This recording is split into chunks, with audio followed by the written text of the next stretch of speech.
Hey there, tubers of you. This is Better Buffalo. I thought I'd do a quick little video on my new backpacking knife that I picked up recently. Now, I've been looking around, searching high and low, talking to a lot of people, reading a lot, researching a lot, just trying to find a good quality, relatively lightweight, small, dependable, easy to maintain backpacking knife, that I could dedicate just to my backpack, only for hiking, only for time when I'm going to be, in the woods. And I finally decided on one, and I thought I'd shoot a little video and just kind of tell you guys how I've modified it, I guess, and how I've got it set up, and you might get a kick out of it. Who knows? So here it goes. What I decided on was the Esee Izula. Now, I'm not going to do, a lot of talking on the actual knife. There's a bunch of great videos on YouTube about this knife. Go check them out if you have any questions about, the specs on it or whatnot. What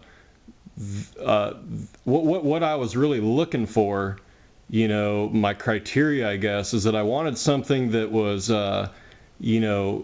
relatively lightweight, relatively small. I didn't want a big heavy survival knife. I wanted something that was small and packable, and but still could get the job done if that need arose, if something like that happened. And I also wanted the ability to to modify it, because everybody likes to modify stuff. So I decided on the Esee Izula, and I bought it with this survival kit. And what you get in the kit is you get this magnesium fire rod with a flint on the other side. You get about 4 or 5 feet of paracord, which I'm assuming you use to wrap the handle, or use as a lanyard for your neck, because it is intended as a neck knife to be worn vertically like that through this hole right here. It also came with this cord lock. It came with a whistle cord lock. It came with the sheath, of course. It came with a quick connect buckle. It came with 2 really heavy duty split rings, which I used elsewhere. And mine actually came with a pocket clip plate that actually you screw to these holes. And it's just your standard, pocket clip. Some of the other kits apparently came with like a MOLLE lock attachment, which I didn't get, but that's okay because I don't really have any MOLLE stuff anyway, and I kind of prefer the pocket clip anyway. Possibly someday I might use this as like an EDC knife. Probably not with this sheath the way I have it set up, but I might just get another sheath to use with the pocket clip on ADC. Anyway, blah blah blah. Back to what I've done to this one. I took my Esee Izula. I went with the gray powder coat just because I don't see a lot of gray ones, and I thought it looked pretty sharp. So gray powder coat, really rough. I mean, it's on there. It's durable. It is a carbon steel blade, so yeah, it could rust. You don't want to put it away wet. Keep it oiled, keep it clean. It'll be fine. What I did is, took about 6 feet of paracord and wrapped the handle. I didn't do an awesome job. I did it pretty quick, but it's on there tight, so I'm just going to leave it until it wears down, or in case I have to ever use it, God forbid. And I put the cord lock there at the end just to cinch it down. If I had it through my wrist, I could cinch that down just for better grip, better security. And who knows, you might blow a cord lock on a backpack or a sleeping bag, or who knows what, and there you go, you got a spare right there. I typically have never carried a whistle, now that I think of it, really in my emergency kit or otherwise. So I thought, hey, that's cool, it came with this whistle lock. I'll just put that on the end, and that way, I've got an emergency whistle if I ever need to use that. So I went ahead and threw that on there. It's got not a Kydex sheath. It's just a hard plastic, probably some kind of ABS plastic or something, but it's got a really good lock in it. I mean, that thing, it doesn't wiggle, wobble, it will not fall out. You gotta, in fact, really give it a push to disengage it, which is cool. I mean, that's good. I'd put some paracord about 3 feet here around this side of the sheath, as my like usable paracord. If I needed to, cannibalize this and get the inner strands out, I could do that.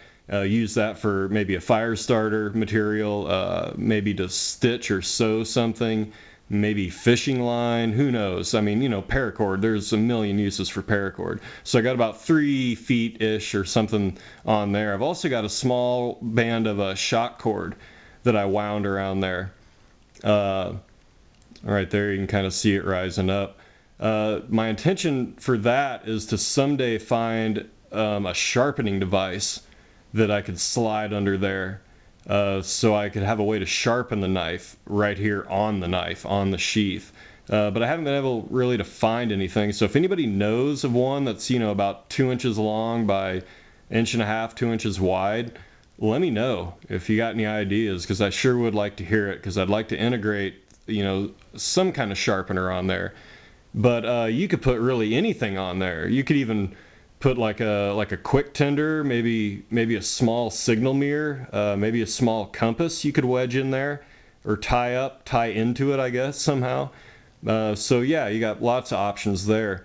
Here I took their magnesium fire rod, which comes with a handy little hole drilled right there, and I wrapped the cord through that, and then through the hole and then around the actual cylinder of the magnesium. And it's on there snug. It's not coming out. And I did test it, and it does work.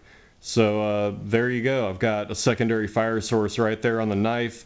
I can always use, I hate to, the powder coat's not going to work, as a striker on the flint that well. I'll probably have to use, if I had to, the actual exposed, steel on the edge. But, if I'm lighting a fire that way, I don't mind doing that. I'd rather have the heat. Also, I got this, I was walking around Walmart one night real late in the flashlight aisle, found this little thumb light, and it's just a little LED,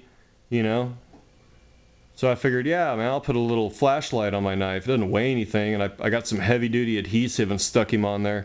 And the other cool thing is you can see that little screw, you can change the battery out. So I thought, well, it's not totally disposable, at least I could rip it off, change the battery, get some more adhesive, stick it back on. I might even paint the next one black, or just try to buy a black one. But yeah, red's good, you can see it.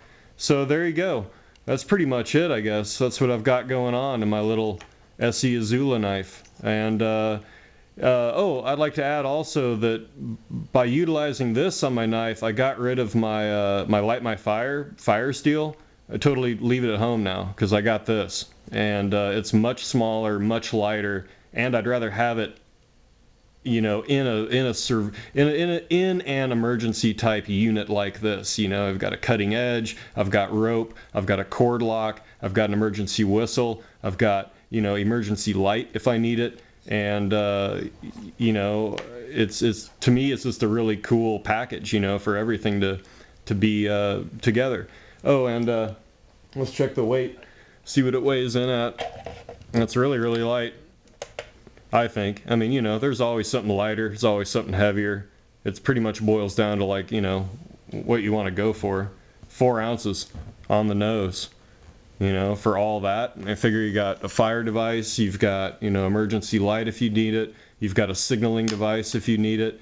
Yeah, if anybody knows of a sharpener, or even a small signal mirror, I'd find a way to wind that in there, and take the weight penalty for that matter. But I've been just totally pleased with this little blade. I think it's just awesome. I mean, for me, I'm not saying this is going to be great for everyone, but I just thought I'd like to share kind of what I've done to mine, and maybe you get some ideas, share them with me. So I love modifying stuff, especially backpacking stuff. It's a whole lot of fun. All right, everybody. So thanks for watching.